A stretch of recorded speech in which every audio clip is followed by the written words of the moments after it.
Commodity hauling is all about investing your credits into buying commodities, loading them, and transporting them to another location to sell for big profit. Sometimes this is not always the case. There can be hiccups like running into pirates, crashing your ship, or bugs in the game that cause you to lose that precious investment and leave you high and dry. It's happened to me and has probably happened to you. So today I'm breaking down the biggest beginner cargo hauling mistakes and how to avoid them.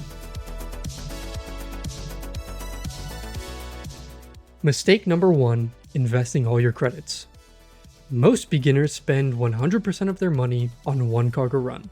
They find a high profit commodity route and go load up their ship by investing most or all of their money into it. Then they load up and fly off to their destination, but then get blown up by pirates, or the game bugs out and they lose all of their investments and go back to broke status. Some tips to avoid this are to only invest about 40 to 60% of your credits into commodity runs.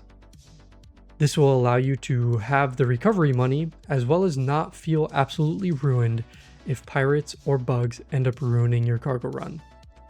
You never want to risk money you can't afford to lose. Mistake number 2, not checking commodity availability. In Star Citizen, supply and demand matters.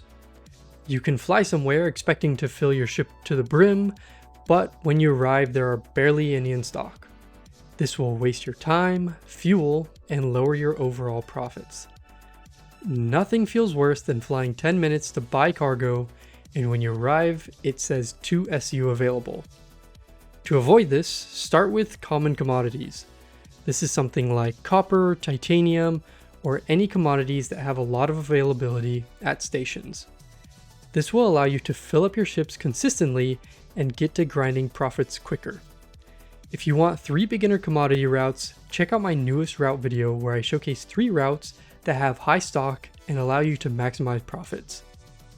You want to avoid high demand, low supply items as a beginner. Waiting at a terminal is not as fun as flying around the system making money. Mistake number 3, ignoring pirate hotspots. New players often fly obvious trading routes, don't scan surroundings, and don't pay attention to chat warnings. If the global chat says pirates at Brios, it's probably in your best interest to not go to Brios, even if that's where you planned your route. It's best to save it for another day rather than lose all of your commodities. So my suggestion is to keep some awareness on the global chat, as most people will say where pirates are if they experience them. Avoid super obvious high profit routes at peak hours, and stay alert when you are going through bottleneck areas like Nix and Pyro gateways. Pirates like to camp the high traveled areas, and a common one right now is from Stanton Gateway to Levski, so stay vigilant. Mistake number 4, flying without a plan. Back when I first started commodity trading, I would just buy whatever I could find and sell it somewhere. That is not the move. You want to have a plan when you are commodity trading.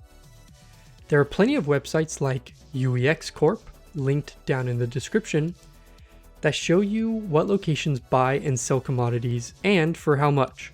This will help you to find a commodity you want to buy and where the best place to sell it will be at. You can then create a planned route based off the buy and sell location to optimize profits.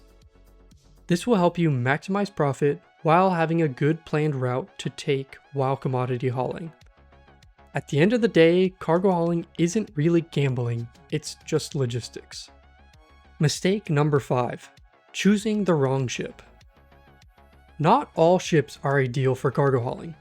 Some common beginner mistakes are using combat ships with tiny cargo grids, using large ships that can't be defended solo, or over upgrading too early and not having funds to continue making big profit. Just because you can fly a big ship doesn't always mean that you should. Small ships as a solo player mean lower risk to get in, load up, and get out while maintaining the agility and possible ability to leave if things get sketchy.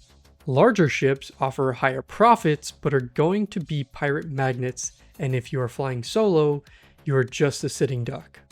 so be mindful of what ship you are using while cargo running.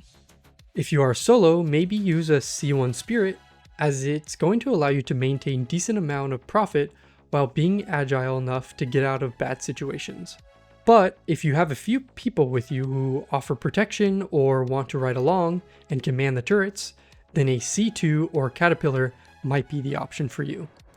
It's all dependent on how risky you want to be. Mistake number 6, bad landings and carelessness.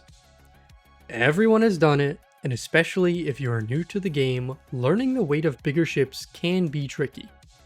Going from an Aurora to a C2 Hercules is a completely different flying experience that can catch you off guard. So crashing into hangars or botching a landing can explode your ship and cause you to lose all the cargo on board. To avoid this, be aware of what ship you're flying and fly that ship around for a while without cargo, or go to a further destination and pick up cargo and learn how the ship handles. The last thing you want to do is die to a hangar door. Mistake number 7, not accounting for bugs or server issues.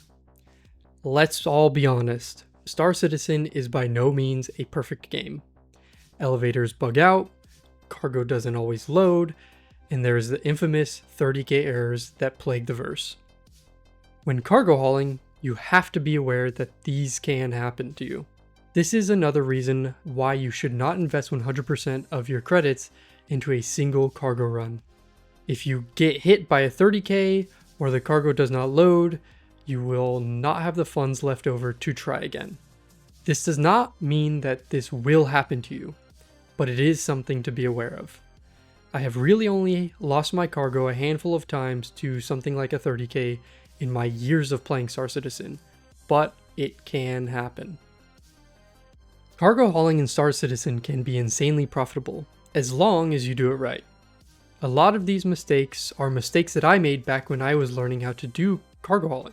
So I hope that if you are new or getting into cargo hauling, these tips will help you to not end up like me and lose lots of hard-earned credits. Thank you so much for watching. If you thought I did a good job or liked these tips, then I would really appreciate if you could like the video and subscribe to help the channel. I am trying to release a video every week, and your support really helps that along. Hope you have a great time cargo hauling, and as always, good luck out there, citizens.